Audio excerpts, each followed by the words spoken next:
അമ്മയെയും പെങ്ങളെയും അമിതമായി സ്നേഹിച്ചതിന്റെ പേരിൽ ഭാര്യ പിണങ്ങിപ്പോയി. ഒരു കേസ് ഹിസ്റ്ററിയാണ്. ഭാര്യ കയറി വന്നത് മുതൽ ഈ പെങ്ങള് സ്ഥാനത്തും അസ്ഥാനത്തൊക്കെ കയറി ഇടപെടുന്ന ഒരു പെങ്ങളായിരുന്നു. ഈ അമ്മയും ഏകദേശം അങ്ങനെയാണ്. ഭർത്താവിന്റെ മുന്നിൽ വെച്ചിട്ട് പോലും കളിയാക്കിയാലും ഭർത്താവ് ഒന്നും മിണ്ടൂല. ഭർത്താവ് മൗനാനുവാദം ലൈസൻസ് ആയിട്ട് കൊടുക്കുന്നത് പോലെയാണ്. പിന്നീട് റൂമിലെത്തിയാൽ ഭർത്താവ് ഭാര്യയെ കെട്ടിപ്പിടിക്കും, സ്നേഹിക്കും, സാരില്ല എന്നൊക്കെ പറയും. ഭാര്യയ്ക്ക് അതുപോലെ അവരുടെ മുന്നിൽ വെച്ചിട്ട് തനിക്ക് അനുകൂലമായി പറയുന്ന ഒരു ഭർത്താവിനെയാണ് ഈ ഭാര്യ പ്രതീക്ഷിക്കുന്നത്. ഈ ഭാര്യയോട് പറയാം, അവര് പറയുന്നത് കേട്ടാല് നീ മറുപടി പറയണ്ട, മിണ്ടാതിരുന്നാ മതി, നീ എന്തെങ്കിലും പറഞ്ഞു പൊയ്ക്കോട്ടെ, നീ അവരുമായിട്ട് ഇങ്ങനെ അടുത്താലും മതി, അവർ സ്നേഹിച്ചോളും. എങ്ങനെയാണ് സ്നേഹിക്കാൻ കഴിയുക? ഏതോ ഒരു വീട്ടിൽ നിന്ന് വന്ന ഒരു സ്ത്രീയാണ് നിങ്ങളുടെ ഭാര്യ.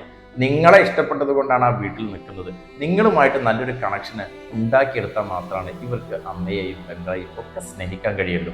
നിങ്ങൾ അവരുടെ മുന്നിൽ വെച്ചിട്ട് ഇൻസൾട്ട് ചെയ്യാനുള്ള ലൈസൻസ് കൊടുത്താൽ ഇവർ നിങ്ങളോട് അടുപ്പമില്ലാത്തവരായി മാറാനും വെറുപ്പുണ്ടാകാനും കാരണമാകാറുണ്ട്. അമ്മയും പെങ്ങളൊക്കെയാണ്, ശരിയാണ്.